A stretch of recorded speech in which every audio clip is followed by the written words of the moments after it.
Hello and welcome to Weird in the Wade, a podcast about all that's weird, wonderful and a little off kilter in the town of Biggleswade in Bedfordshire. Each episode, I'll tell you a tale of something strange and unique that has happened in this most English of market towns or its surrounding area. There's an older meaning to the word weird, which means to twist and turn. In Norse myth and in Anglo-Saxon times, this came to mean fate or destiny, all that was and is, and all that is yet to be. Whether it's tales of ghosts or flying saucer hoaxes, the big cat of Biggleswade, or the pot and poisoner, curious social history, or the Great Swan Mystery of 1935, we'll follow all the twists and turns and uncover fascinating stories that will speak to you today, wherever you are in the world. Welcome to Weird in the Wade.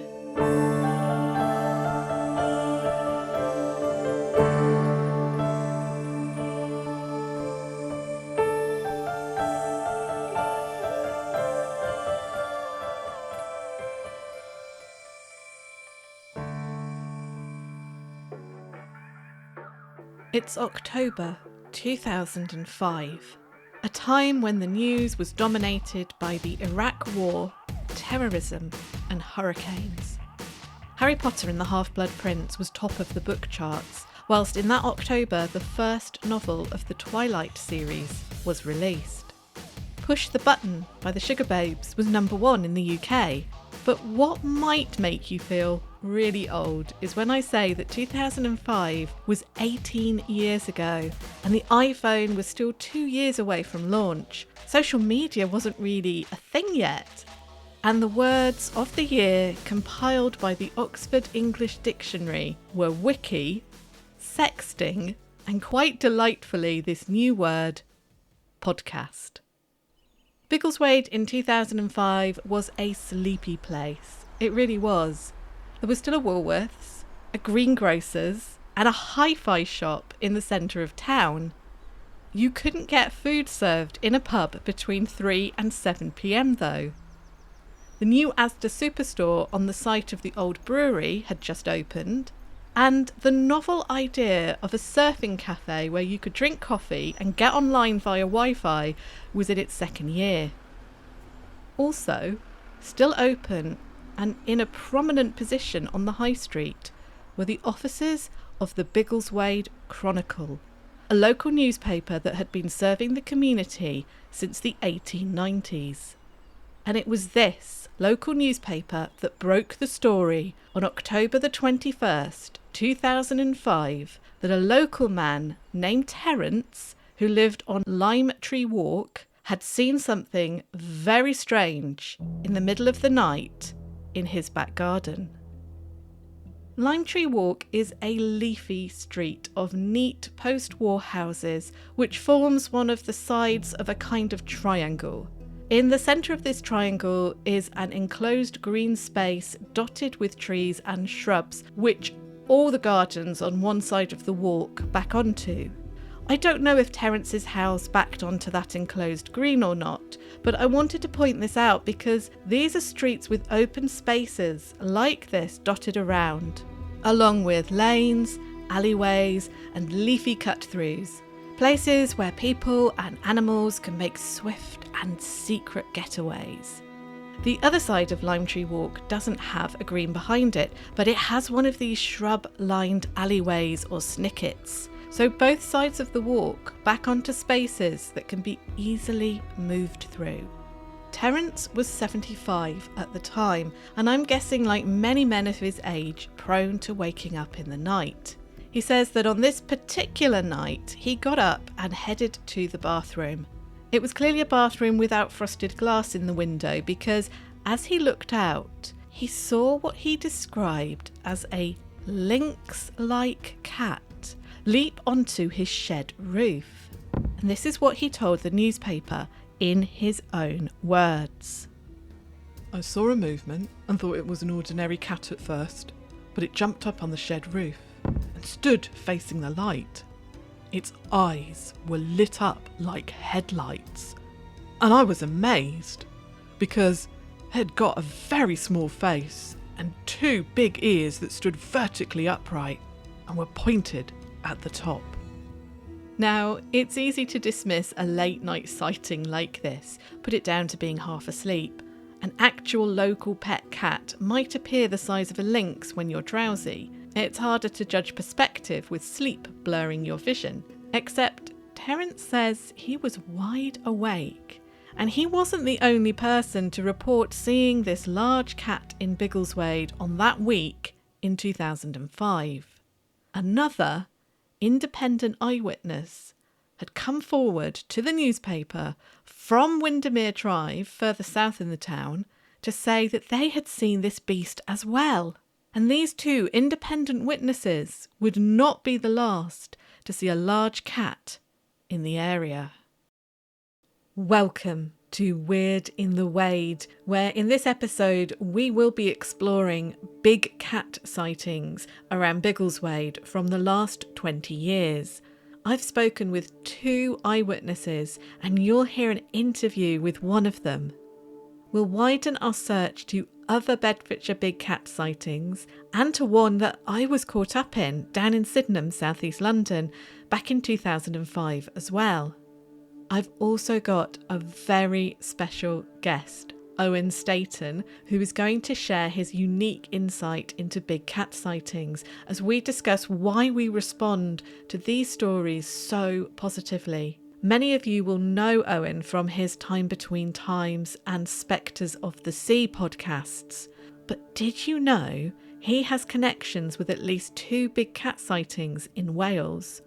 All will be revealed. And finally, Bedfordshire doesn't just have alleged corporeal beasts stalking its fields and waterways. Bedfordshire also has some phantom felines. I'm Nat Doig, and welcome to this episode of Weird in the Wade, Big Cats of Biggleswade and Phantom Felines. For as long as I can remember, there have been news stories about sightings of non-native big cats in the UK. And I should say for my non-British listeners, we don't have any native large cats over here.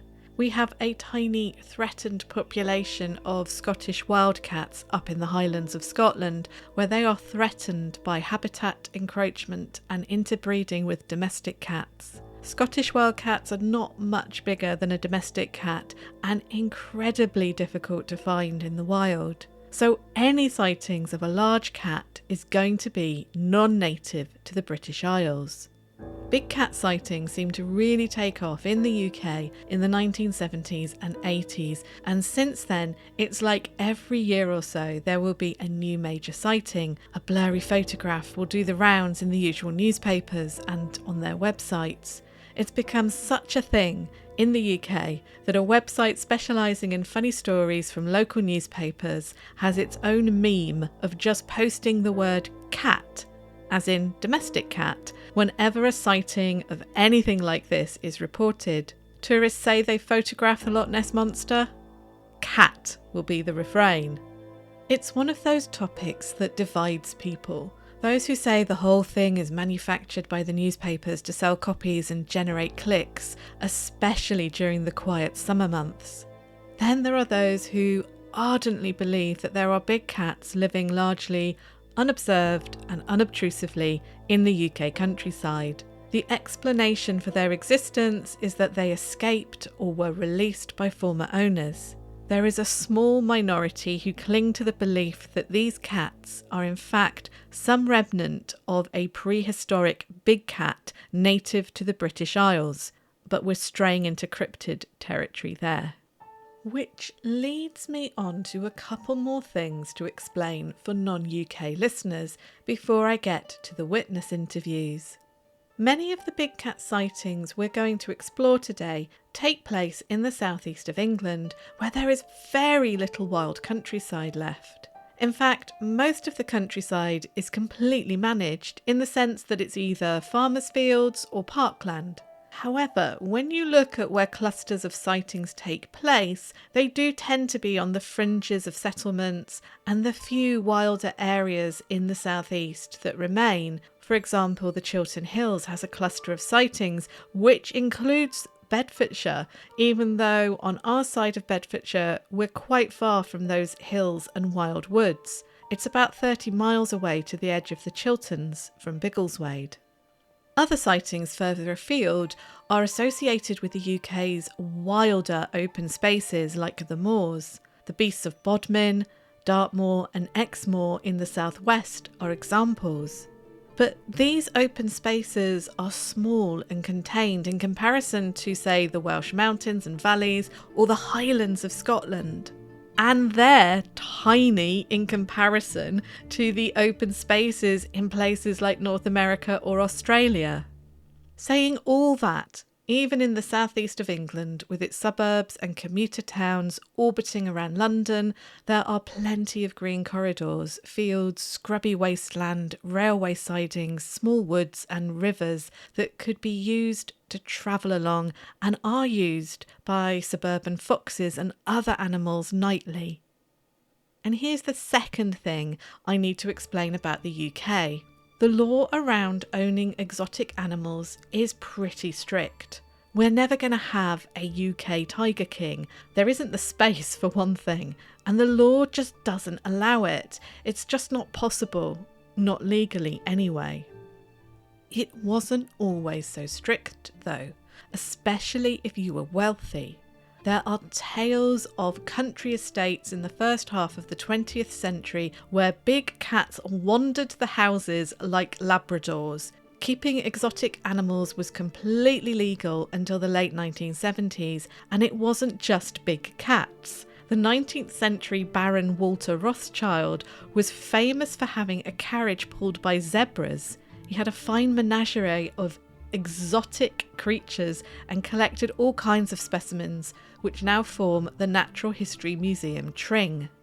But in 1976 the law changed and people owning non-native exotic animals had to have a licence and prove that they could maintain standards of animal welfare. They would be inspected by the local authorities to ensure this. This added bureaucracy and increase in welfare standards led in theory to some owners releasing their former pets into the countryside rather than handing them over to a zoo or wildlife centre. In fact, it was legal to release big cats into the countryside until 1981 because there was no law saying you couldn't. So during the late 70s and 80s, it was assumed that credible witness sightings of panthers and pumas were of genuine big cats who had been set loose. And when in 1980 a puma was captured by a farmer in the Highlands of Scotland, and it turned out that this puma was tame and was so well fed it was obese, it was decided that this was an illegal big cat who had been kept as a pet and had either escaped or been released into the wild. She went on to live a happy life in the Highland Wildlife Park, and you can read about her on the blog in the show notes. But a big cat's lifespan is no more than 15 years usually. 20 would be really pushing it. So shouldn't these big cats released in the late 70s and early 80s as the law changed be dead by the 1990s? Hold that thought, because we'll be coming back to that later in the show. We will investigate where recent big cats may have come from, but let's look at Biggleswade's most recent big cat sightings. Penny got in touch with me earlier this summer. After listening to the show, she wondered if I was going to do an episode about big cat sightings. I do mention the big cat of Biggleswade in my intro after all. At that point, I thought the only sightings were from 2005, and I wasn't sure if I could build a whole episode around them. But Penny told me that she had seen something, large and cat-like, less than a decade ago. Of course, I wanted to know more, and Penny very kindly agreed to meet with me and to be recorded for the podcast. I cannot stress enough What a brave thing it is to do, to open up to a complete stranger about something that you've seen, especially when you know that others may not believe you, or to share an experience that many will make light of or see as a bit of fun. So I am really grateful that Penny agreed to speak with me and to trust me with this story.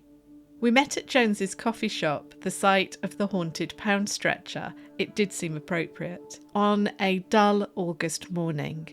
Penny was dressed all in black. She has fair hair and a really warm and welcoming smile. She ordered Earl Grey tea whilst I drank coffee. She has a responsible job and a very down-to-earth manner. She struck me as the kind of person you'd want with you if you did come across a big cat or even Bigfoot in the wild. She's not the kind of person to panic. After chatting at the cafe, we decided to head down nearer to the river and the site of her sighting to record her account. You'll be able to hear the A1 traffic in the background in the recording, even though we were sitting at a picnic area by the river. So here's what Penny told me. Yeah, so I was walking down by the River Ivell from Sainsbury's direction towards the direction of Ivell Mill. I was walking my greyhound. So this was probably about 8 years ago, around about 2015. My greyhound was off the lead, as she often was. She was sort of pootling around in the field doing her own thing. She often used to run round, zoomies they're called, she used to run round and round me, but on this occasion, very out of character, she suddenly shot at great speed, because she was a greyhound, across the field towards the other side of the field in the direction of the A1. So obviously I looked to see what had caught her attention, and I saw, although it was some distance off, it was very definitely a cat, and it was very definitely not a domestic cat, which is what she'd seen. She chased it. It was moving quite fast. She would have caught it, but luckily it had quite a good head start, because if she had have caught it, I don't think it would have ended well for her. So she chased it into the bushes, and the cat disappeared into the hedge and must have gone into the next field towards the A1. It was kind of, I seem to remember, I can't remember its exact markings, but it was definitely brownish, mid to dark brown in colour. It had quite a thick tail, not as bushy as a fox's, but quite a thick tail and a longish tail. And then once the cat had disappeared into the hedge, she realised she couldn't get it, lost interest, and came back again, luckily. And have you tried to look into what kind of cat it was? I have, yeah. So I've looked at wild cats, because I wondered if it could be a wild cat, and it didn't seem to look like a wild cat. I've looked at lynxes, didn't really look like a lynx either. It's not your traditional big cat sighting, obviously, of a black panther or something that could have escaped from a zoo. I also wondered whether it could have been a Maine Coon, because they're obviously quite big, but it was much bigger than that. Yeah. So I haven't researched it a huge amount, but I haven't been able to identify what I think I saw that day. So I've just said goodbye to Penny. She's heading home now, and I'm just sheltering because it's very windy today. You can probably hear that in the grass and the trees, but I'm sheltering in a little bush, and in fact it's the bush that Penny used as her marker for working out where she was when she saw the big cat. And I just wanted to give you a lay of the land, an idea of what it looks like here. So we're walking along the River Ivell in Biggleswade, and there's a small gravel path along the side of the river. And then you've got what were, and still are, water meadows. So they're kept free of crops. They just have long grass and scrubby bushes in them. They're quite open. In fact, on a very sunny, dry day, it can look not unlike the African savannah here. And As you're looking across those fields, the water meadows, you're looking towards a line of trees and bushes that go alongside the A1. So on a day like today, it's actually quite overcast, so does not resemble in any way the African savannah. But we've got wildflowers, there's cow parsley, daisies, ragwort, beautiful purple geraniums, and then the long sweeping grass. Now, it would have looked different in the spring when Penny was here. The grass would have been much shorter. In fact, sometimes they plough it. They plough over the land here. They graze cattle on these water meadows, as they would have done traditionally in the past. So yeah, it's an interesting landscape, and it's an interesting place to see a big cat. Now, if any of you are thinking, and I don't blame you, well, hang on, that cat ran towards the A1. Surely if we've got a big cat living here near the A1, it's going to get run over on the A1 at some point. Sadly, quite a few domestic cats get hit on the A1.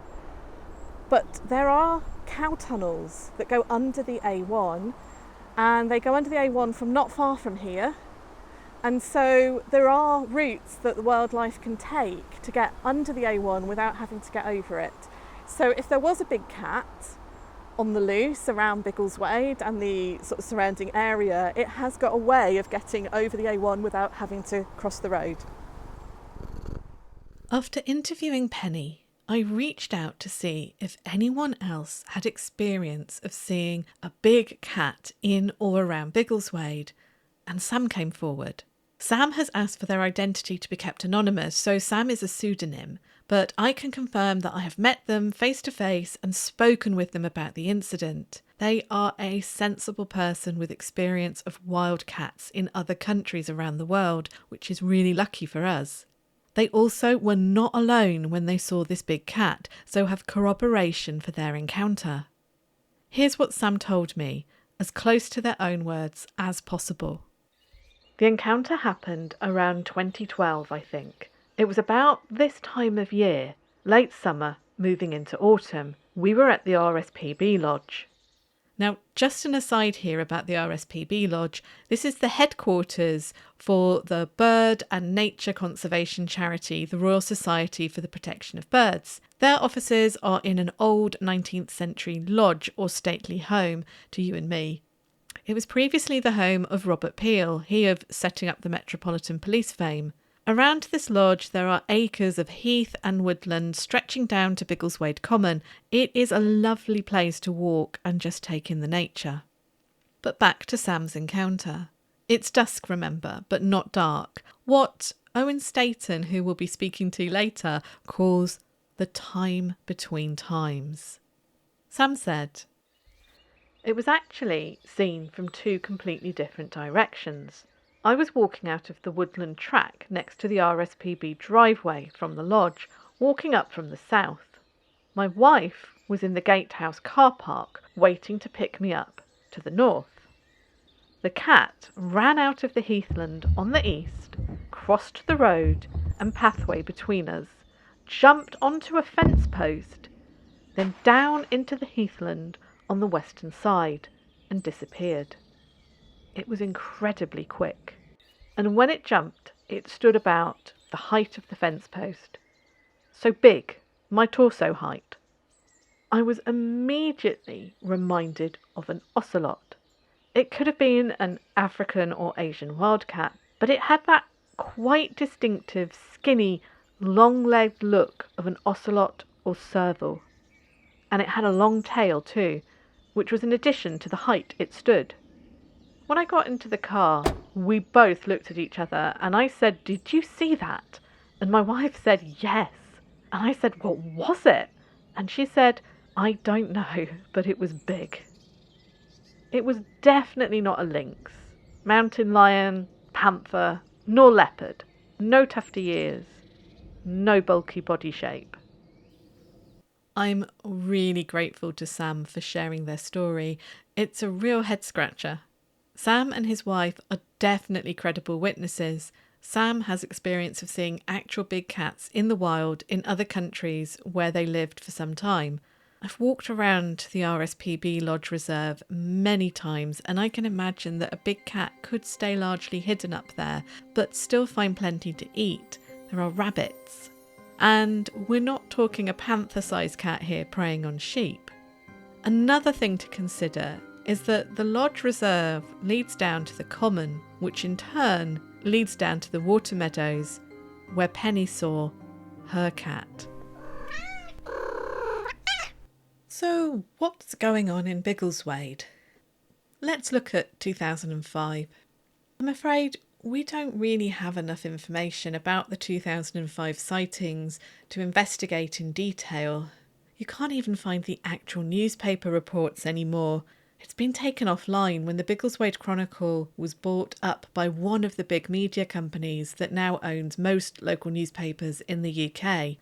I've seen a transcript of the article that still exists, and I did read the article when it was still available back in 2010 when we moved back to Biggleswade. Yes, even back then I was Googling weird and wonderful local stuff.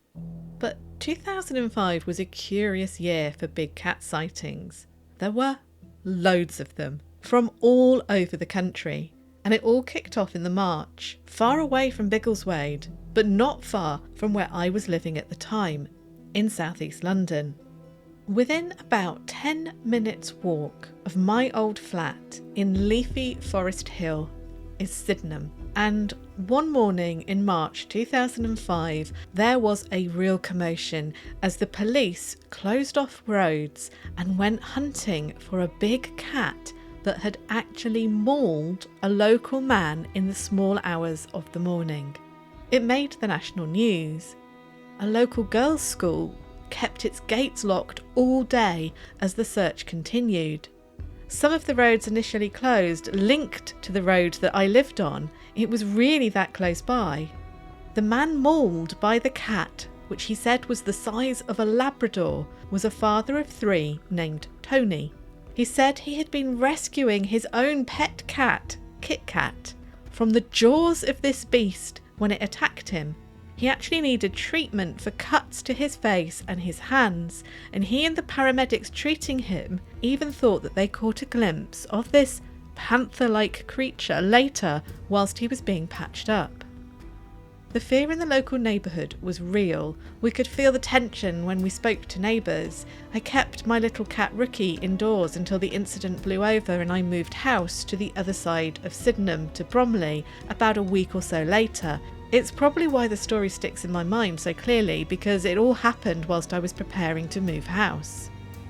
But this tale seems to have set off something in the national consciousness, because then, throughout the rest of the year, there were more and more sightings of cats, not around Sydenham and London, but across the whole country. Was it some kind of mass panic? It's a well-known effect that when a sighting like this makes the headlines, others will follow. It can be for a couple of reasons. Those who hitherto thought they'd not be believed may decide now that it's safe to come forward with recent experiences, and anyone else who does see a big cat after this initial story may be more likely to come forward because they feel it's safe to do so. But there's also something else at play here, something that in other situations can take a more worrying or sinister turn, and that's when sightings or experiences become almost contagious. Think of the killer clown craze from back in 2016. There were some genuine sightings of people in clown costumes around the UK that autumn. In fact, the Northampton clown had been a thing for a while. The Northampton clown would probably make a good episode. I'll post some info on the blog. But as often is the case though, the sightings started in America and seemed to spread via the internet. Suddenly, in the autumn of 2016, UK school children were seeing these clowns everywhere, lurking by school playing fields on their way home from school. It meant that some schools were put on lockdowns when kids screamed that there was a clown in the playground. And I'm not exaggerating here. I remember being in a meeting at work and one of my colleagues' phone rang because her child's school had just been put on lockdown because of, quote, killer clown hysteria. And of course, more people thought it would be funny to dress up as clowns and scare people, and so it just snowballed. Biggleswade was not immune to killer clown sightings. It was reported that there was one hanging around outside the co-op. But eventually the craze died down. Maybe all the sightings in 2005 have an element of this contagion. Often these kinds of contagious sightings are not quite as they seem though. In the summer of 2012, whilst the excitement of the London Olympics and Paralympics were consuming most people's time, there was a big cat scare in Essex. The police went on the hunt for an escaped lion. News reports at the time had headlines like "Lion on the loose in Essex" or "Armed police search for lion." After a couple of days, the search was called off. The police claimed that there were doctored photographs being shared on social media, which was just confusing everyone, and one woman came forward claiming that her pet cat Teddy had caused all the panic. But there was no definitive answer. Was it a hoax, a genuine mistake, or an actual big cat? Maybe a combination of all three. It was about 6 weeks later that newspapers in Bedford and across the country ran a story that there had been 2 sightings of a lion in a residential area of Bedford and that the police had been called out to investigate. It was like Essex all over again, except this time the police were very quick in issuing a statement that said, "There is no ongoing incident involving a lion." Interestingly, despite the headlines, when you read the description that the women gave of what they saw in Bedford, it doesn't sound like a lion at all. It sounds like a creature larger than a domestic cat, but not huge. Not a roaring lion with a mane, but a large orangey brown cat. Maybe another Teddy the tomcat, but I think it sounds a lot like the cat that Penny saw, and maybe what Sam saw too. It's the newspaper that ran with the lion headline. They linked it back to the Essex case. It's in the nation's consciousness, and so they exploit it. Saying it's a lion will generate more clicks.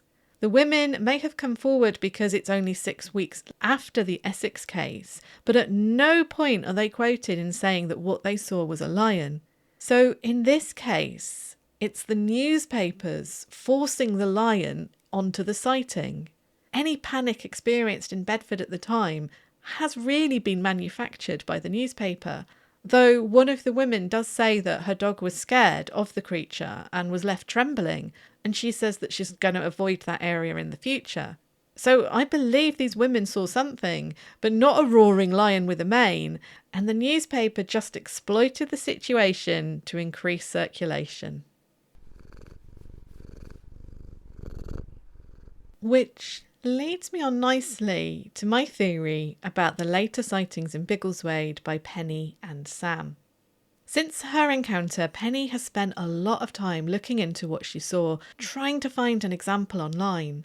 She couldn't quite find what it was she saw, and even when she searched the usual suspects, pumas, lynx, panthers, even ocelots, they just didn't look right.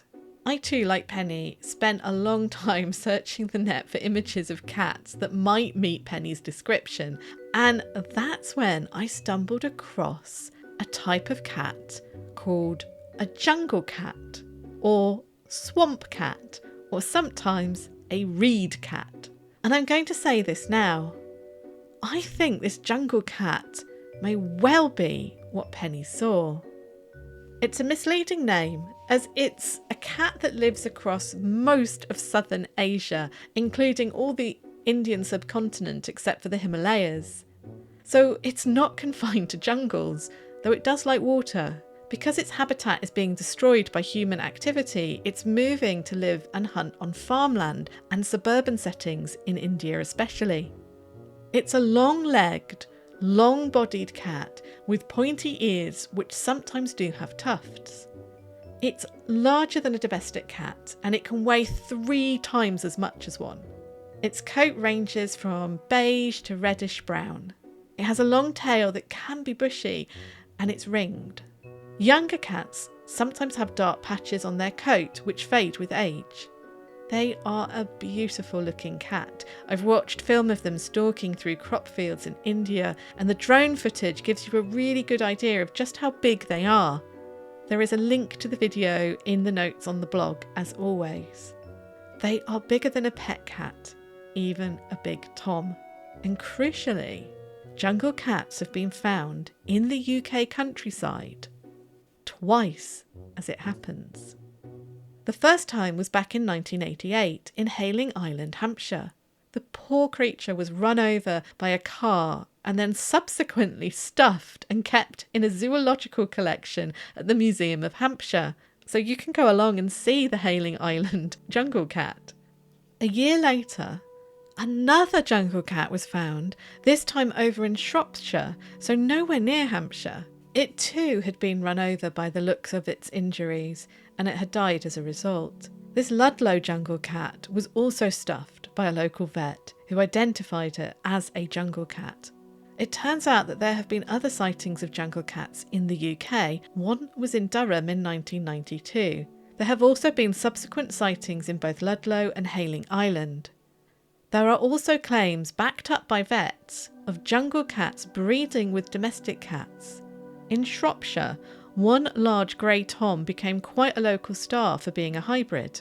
In fact, crossing jungle cats and domestic cats is a thing in the cat world, and the offspring of these breeding programmes are called chousies and have been recognised as a separate breed since the mid-1990s. I found a breeder with a licence for exotic cats offering jungle cat offspring called cubs for sale in the UK to suitably licensed people on a cat breeder's website this August. It's all completely legitimate and legal. Not the domesticated chousies, but this was an actual jungle cat cubs for sale. And bear in mind that experiments with breeding jungle cats and domestic cats began in the 1960s and 70s before there was any need for exotic pet licenses. Nowadays, chousie kittens cost anything between £800 and £2,000 each to buy from a breeder, though I have seen higher prices quoted. Now, a chousie cat will be at least 4 generations removed from the original jungle cat, but even so, they're lively, intelligent and demanding pets, not the sort of cat that can be left to do their own thing and just sleep away the day. Some chousies may also need to eat a meat-only diet, as in no pre-packaged cat food. So if the actual domesticated near relatives of the jungle cat are high-maintenance pets, it's easy to imagine how intense it must be to look after an actual jungle cat and its cubs, which makes it easier to understand why sometimes these cats could either escape or are released, especially if ill-prepared or unscrupulous people get in on the act of breeding to make a profit. In April 2020, the UK strengthened the law banning third parties exploiting and mistreating animals by breeding them in awful conditions in what are known as kitten or puppy mills. Lucy's Law means that now in the UK, if you want a puppy or a kitten, your choices are to go to an animal rescue or to a breeder directly, where the breeder must provide you with evidence of the welfare of the kittens or puppies and their mothers. The fact that a law like this is needed shows how much money the unscrupulous can make from selling kittens, and I am sure that bad practices persist if money can be made. I say all this just as an illustration that the idea of jungle cats being kept and released into the wild isn't a fanciful one when you consider the wider context of animals being exploited for greed when it comes to breeding them. And this kind of illicit and illegal breeding runs from horrible kitten mills selling poorly and neglected kittens for a few £100s to those specialising in supplying ultra expensive, exotic and illegal pets. But back to the jungle cats. If there are some loose in the UK, the habitat where both Penny and Sam's encounters occurred are perfect hunting spots for jungle cats who feed on small rodents, rabbits and hares. I really do think that around Biggleswade and maybe further afield in Bedfordshire, there is at least one jungle cat living, or was living, out in the wild. I was keen to get a different perspective on the big cat sightings, a more folkloric take, and I thought who better to ask than the wonderful Welsh storyteller Owen Staton. I cheekily asked Owen to introduce himself when I met with him over Zoom a couple of weeks ago, but if you don't know Owen, he has two brilliant podcasts. One is Time Between Times, where he tells old myths, legends and stories from around Wales and further afield. The tales and his delivery are dramatic, yet strangely hypnotic and meditative. He does mindful listens also, which really do take you on a journey to somewhere new, but also strangely familiar. His other podcast is a collaboration with Bethan Briggs Miller of Erie, Essex fame. Together they weave a running narrative over many episodes exploring the coast of Wales through stories and folklore. Links to both podcasts are in the show description and blog. So, fresh from his summer holidays, Owen met with me around the time between times on a Tuesday evening to talk big cats, and here's what he had to say.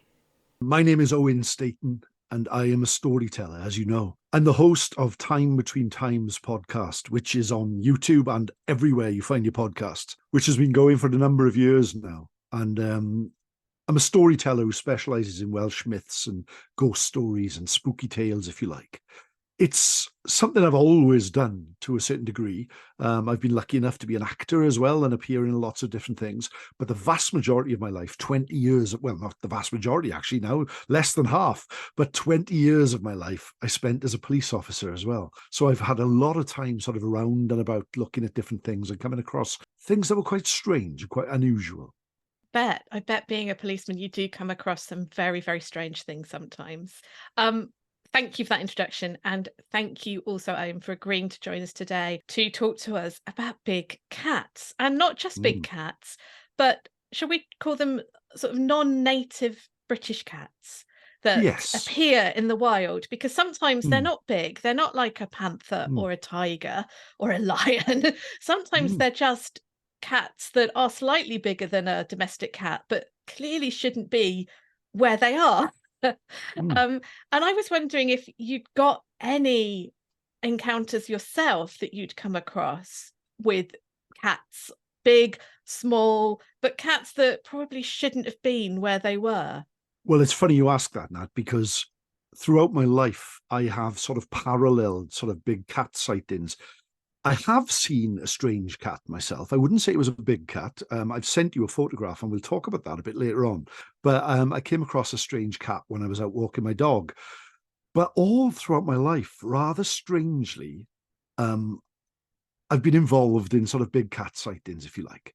The earliest one being when I was at school. And I was at school in a small village called Pontrhydyfen, which is famous for a lot of things because it is famous. Richard Burton was born there. Ivor Emmanuel was born there, for any people who were fans of Zulu. And it's just up the road from where Anthony Hopkins was born. So it's got quite a real pedigree of sort of artistic pleasure. Rebecca Evans, a world-class soprano, was also born there. And my dad was born there. And I went to school in a small Welsh school in Pontrhydyfen, and that was a little primary school with about 150 people, split over two schools, an English language school and a Welsh language school. And I was in the Welsh school. And this must have been about 1981, 82, perhaps maybe 1980. And there was a rush of sightings in the Pontrhydyfen Tonmawr area, which is the next village up from Pontrhydyfen, of a big cat called the Beast of Tonmawr. And it became known as that. And it was all over the news, all over the local news, all over the Welsh news. And people would daily come into the school, teachers and people from the community, and speak about seeing this big cat. And naturally, we became quite frightened. But we always thought it was nothing more than a story, nothing more than a myth, nothing more than people were making up and pretending to see this thing. But I can clearly remember that they stopped us going outside at break time, purely because they were afraid of this cat. And the school was nestled into the side of the mountain. If you ever go, or if you Google Pontryfen, you'll see these photographs of beautiful viaducts and aqueducts. And they go through like a forested area where there's old mine works and full of, caves and that sort of thing. And it was very easy, as I often did, to basically jump over the wall and hide in the woods there. But I can remember we went through a phase where we were basically locked down inside the school because of the Beast of Biggleswade. And if you have a look on the internet today, there's very little about those sightings in the early 80s. And there's a lot of things about sightings later on in the 90s, in the 2000s, both in Tonmawr, in Pontryfen, and nearby Margam, which is only a hill away from that area as well, of a creature that was very much like an ocelot. And although I never saw this creature, it's always been there in my mind. It's always been there, that what could have been, or what it was, or how close was I to it. And a lot of people in that area still talk about it, which is strange. Yeah, I've got another one then. As I said in my introduction there, I spent 20 years as a police officer, and most of that was spent in the wilds of mid Wales, which is, if there's a wild part of Britain, it's there. It truly is quite a remarkable and amazing part of Wales. And I had a really strange call. I used to work in the town of Brecon when I first started. And Brecon, for those of you who don't know, is a small farming town in mid Wales. And there's lots of outlying villages, as well as the famous town of Hay-on-Wye, which is known as the town of books. And one night I was out with a colleague in the car, and a call came through on the radio basically saying, would you go to the Three Cocks Hotel, which is like a pub in the village, unfortunately titled Three Cocks, and which is a lovely little hotel, lovely little village. And this is going back about 20 years ago now. And there's a lady there who wants to speak to you, but she won't exactly say what it's about. So intrigued. And this sort of thing happened 20 sort of years ago. We pulled up outside the Three Cocks Hotel, which is, as I say, lovely sort of eatery hotel in basically the middle of nowhere in a tiny village. And this woman rather animatedly comes out of the pub and sort of walks straight up to me and says, look down there. And down next to the pub, there's a lane that goes down, surrounded by trees on each side. And there's a load of cars parked down there. And she says, see that there, the black car? That's my car. That's my car. But she's totally sober. And she says, I'm here with my friend, and we've just had food. And we'd finished, and we were just going back to the car. And I walked down here. And as I got to the car door, I looked across. And there in the bush behind the car was a panther. And I stalled, and I stopped, and I held the car door handle, she said. And the panther walked out of the bush and straight across the road behind the hotel. And I'm standing here in the dead of night with no gun, nothing like that, a British police officer with my little baton and my gas, thinking, oh my God. And there were footprints around, and we had a dog in, and there was, people sort of smelt this animal, but again, was never seen. And when I got back to the station, I can remember there was an old sergeant there who had worked in the area for many, many years, and he was a wealth of knowledge. And he basically said, yes, there's always been rumours of the Beast of Three Cocks. So, who knows? Yeah, who knows what was there? But it really, really sort of frightened me. And, I had to try and be brave. And I can remember my colleague holding onto my arm, but we were both trying to be like sort of brave about the whole thing. But she definitely saw something, and something was definitely there. But what it was, we don't know. So again, another one, just there outside a pub, which was mad, really. That you had to investigate. I don't know if I'd have been able to. Well, I didn't do much investigating, really. I just sort of backed off. I got it in a car, basically ran off down the lane myself, I think. But yeah, I didn't exactly do the old Scooby-Doo with it, So that was it. Yeah. It's funny, isn't it? Because we live in a country where we don't have any large predators. We don't really have animals that we need to be afraid of if we're out walking in the mountains or the woods or the hills. But there's something about the stories that I think we love as a nation, and they come back year after year. And I just wondered if you had any thoughts as a storyteller, as someone who makes his living by telling stories, sharing stories, seeing people's faces as you tell these stories. What do you think it is about these big cats that just why do they keep coming back, these stories? Why do we want to share them? I think with the big cat, it's something special, isn't it? Right. And as you said, we live in a country where big animals like that are not the norm. So when Mm. somebody tells you they've seen a big cat, it's different, but also believable. So if I tell you I've just had an encounter with Bigfoot or an alien or a ghost, you are probably met with a certain amount of skepticism. But with a big cat in the sort of in the norm, in the community, that's seen as strange but believable. So therefore, I think sometimes people will see these things, and perhaps people who will blank a ghost, essentially. They'll walk past and just, not even see it, but they will acknowledge the big cat. And that to them is exciting. And yes, they are believable. And yes, there is good evidence that they are actually out there. So I think they're very different. They're quite scary because they could be, like you say, just like a large domestic animal, or it could be something big enough to bite your head off. So people are always quite scared. Bethan Briggs Miller, who does the Spectre of the Sea podcast with myself, has got a really good big cat story, which I won't tell you now, but it was No. essentially, something savage in local animals that she almost came across sort of face to face. And these things are out there and they provide good stories that are not that weird.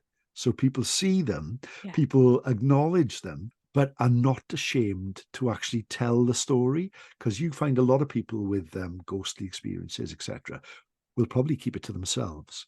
But if you've seen a big cat, I could tell you without losing face, and so there's a Yeah. lot of that I think, as well, which is I kind of think strange. one of the things, and I'm sorry because I'm going to throw this one at you now, but one of the other stories that I'm going to finish the show with is about a ghost cat. And it's something that I'm just curious about anyway, just in general, because I know a lot of people do see ghostly or spectral animals from time to time, whether it's a pet that's passed away. And I just wondered if, particularly cats, not other animals, but have you come across any stories that are of ghost cats or phantom felines? I believe there's loads of stories about phantom felines, and the story I'll tell you is actually a good one because I saw it myself. Now, it was only about a year ago, and there isn't much to this story, just Hmm. like there is to a lot of ghost stories, really. But I've got a bit of a routine, right? That I suppose a lot of us have got is where at the end of the night, when I'm getting ready for bed, I take the dog out the garden to have a wee. We walk around to make sure everything's locked up. I've got like a conservatory at the back of the house, and we live in like quite a wooded area. And I think I've talked about this before, but where I live is where there used to be a wildlife garden. It's called Pennscunner Wildlife Park. Wow. So my garden is actually the old flamingo enclosure for Pennscunner Wildlife Park, right? So I'm giving away where I live now. But and there's a woodland walk just behind my house. But and we lock up, and I go about my little nighttime routine, which I probably do, more often than not, exactly the same every night. Even though I try not to be a creature of habit, I am a massive creature of habit. And one of the final things I do is I walk out onto my drive and I check to make sure the cars are locked. And about a year ago, I stepped out onto the front drive and tried the handle on my car, and it was locked. And my cat was sitting on top of the car. And I sort of acknowledged it, looked round, tried the other car, which was also locked. Hmm. And out of the corner of my eye, I saw my cat jump from the top of the car down to the bonnet of the car, Hmm. which the cat would sometimes do and follow me into the house. Hmm.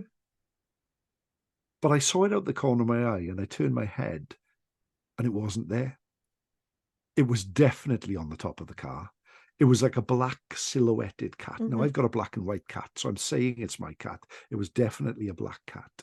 And it definitely sat on the top of my car and definitely jumped to the bonnet. Didn't make a sound, which probably caused me to look a bit more than I did. Hmm. And then I'd totally gone. And then I Just went in the vanished. house. Yeah, I went into the house and my cat was actually upstairs on the bed. So fast asleep and oblivious to it all. So, yeah, I've talked about it before. I think it's 6 ghosts in my life now, and I still don't know if I believe in ghosts, but that was definitely a strange experience. Yeah. So yeah, it happened to me. Oh, thank you so much. That's all Thank you right. so much for sharing those stories. Yeah. It's great to talk to you, to have a perspective from a totally different part of the country from where we are in Biggleswade in Bedfordshire. So thank you so much, Owen. This seems as good a place to pause our conversation with Owen to tell you the story of the Bedford ghost cat. It's a short story that's scant on detail, but I think maybe a familiar one to many. This haunting happened in a pub, and it's a pub that has had many names, as many as a cat's 9 lives, though sadly it's currently sitting empty waiting to be resurrected once again. In the last 20 or so years, this pub has been known as the Bull-Nosed Bat, the Square, Que Pasa, the Chameleon, which seems appropriate for a place that kept changing, and finally, Vodka Live. I don't think that list is in order, though it definitely shut as Vodka Live during the pandemic and is yet to reopen.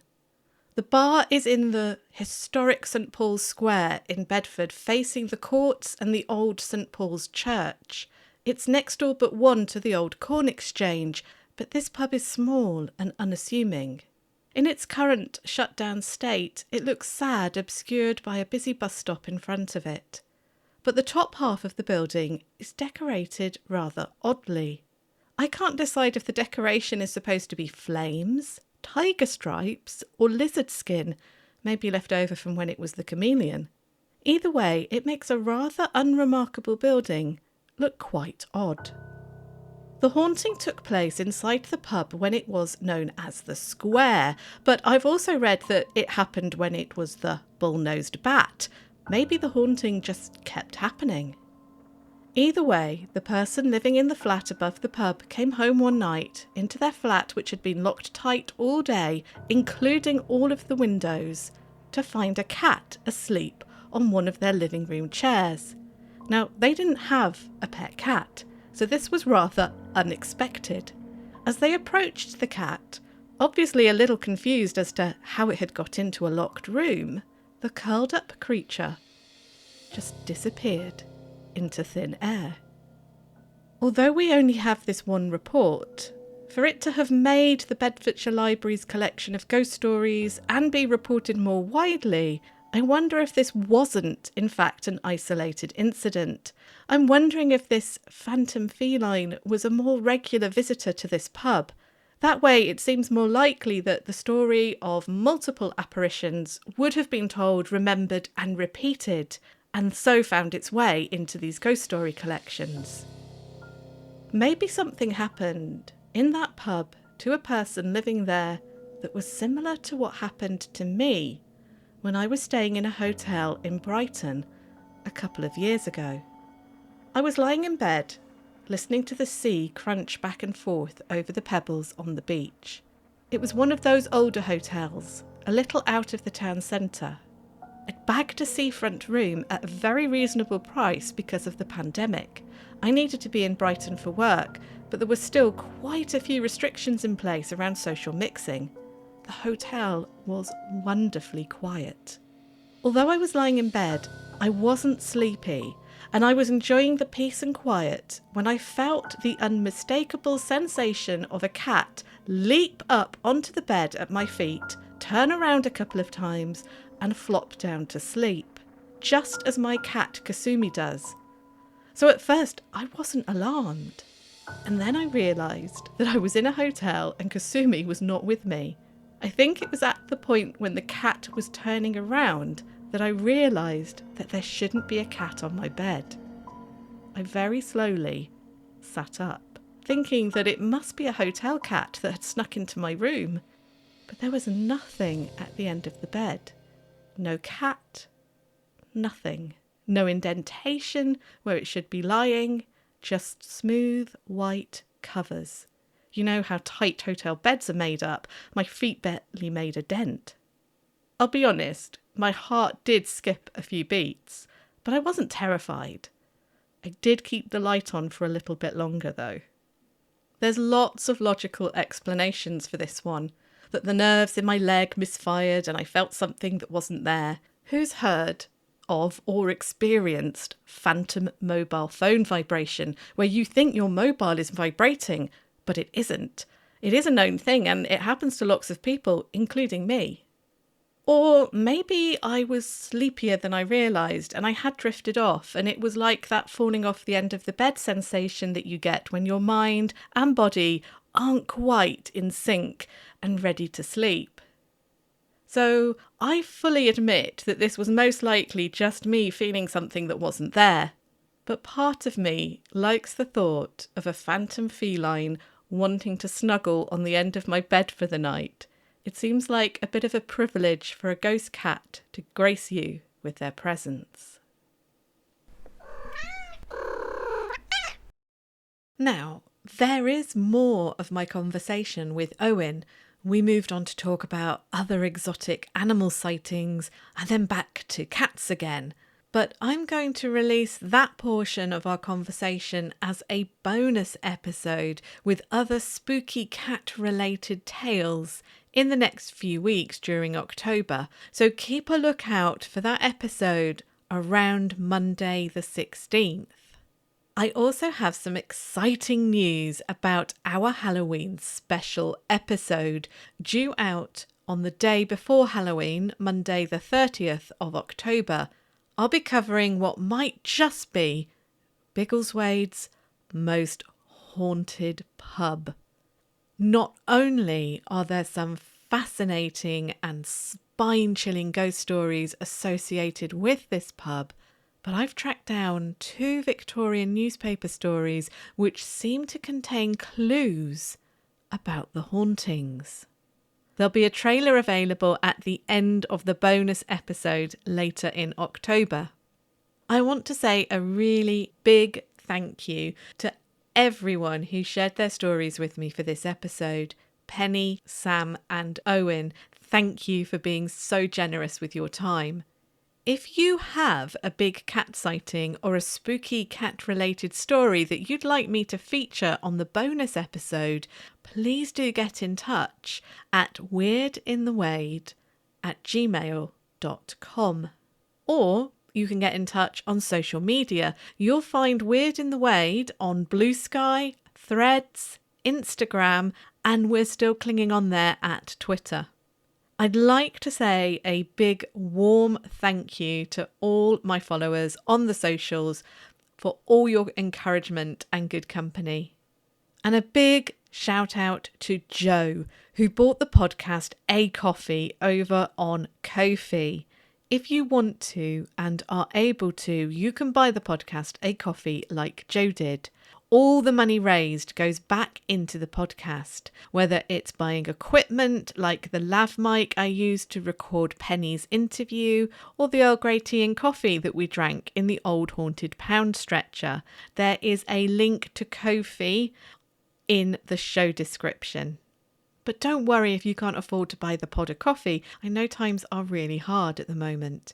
The best way you can support the show is to like, follow and review wherever you listen, or to just share it with friends and family. It really does generate more listeners. Don't forget to check out Owen's podcasts, Time Between Times and Spectre of the Sea. You've been listening to Weird in the Wade, which is researched, written and presented by me, Nat Doig. Our theme music is by Tess Savagir. Cat purrs and meows in today's show are by the podcat Kasumi, and all additional music and sound effects are by Epidemic Sound.